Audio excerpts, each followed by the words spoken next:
Nearly 6 months now into the new presidential administration, the immigration debate has been front and center. Polls show the issue helped get President Trump elected with a promise to deport violent criminal migrants. But he's now underwater on that issue. Much of the disappointment explained in some new numbers, first reported by Investigative Post. ICE data showing arrests in our region skyrocketing from 83 last year to 335 through the middle of June of this year. And a whopping 3/4 of those detained had no criminal convictions or pending charges.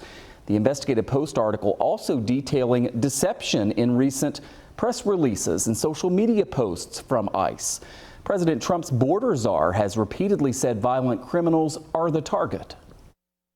I think success is removing every criminal gang member out of this country, every public safety threat, illegal alien out of this country. Shoemaker is a reporter with Investigative Post, and he joins us live here tonight to talk more about this.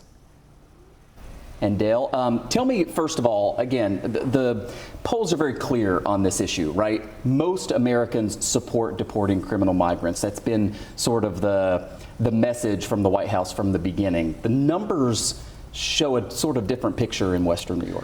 Yeah, what we have seen in the data that we were able to obtain and analyze is that the vast majority of people who are being targeted by ICE, who are being arrested and who are being detained, have no criminal history. What we mean by that is that they have no criminal convictions and they have no pending charges. They might have what's called an immigration violation, but those in large part are civil offenses. And in the meantime, the numbers also show just the number of arrests going up dramatically. I mean, I shared a little bit of it there. That shouldn't be a surprise to anyone. I mean, this is obviously much more of a focus than under the previous administration, which, by the way, faced a lot of criticism for, not securing the border. Mm-hmm. Yeah, White House aide Stephen Miller specifically, along with Department of Homeland Security Secretary Kristi Noem, they've set a quota. They want nationwide 3,000 ICE arrests per day. Now, an ICE spokesperson has told me that the field offices, so the Buffalo field office, for example, they don't have specific quotas in the field offices, but nationwide they want to see thousands of people arrested per day.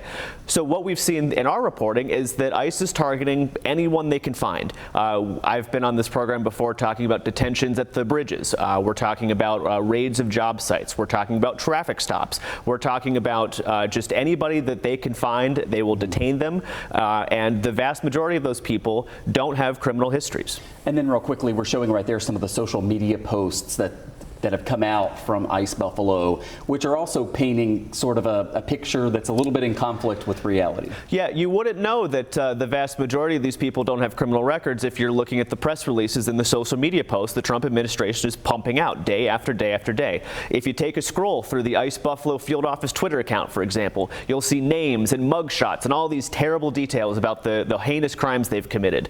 This person is a pedophile. This person is a murderer. On and on and on. So what we did is we researched all of those cases, since we had names and in some cases locations of where these crimes were committed. And we found that the majority of them, more than half of those cases, those people were already in jail. Local cops already did their job.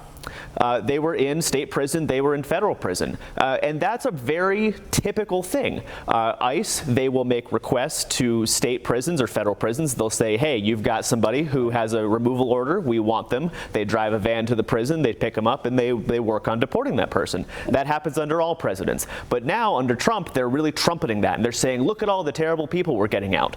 Well, it's distorting the narrative.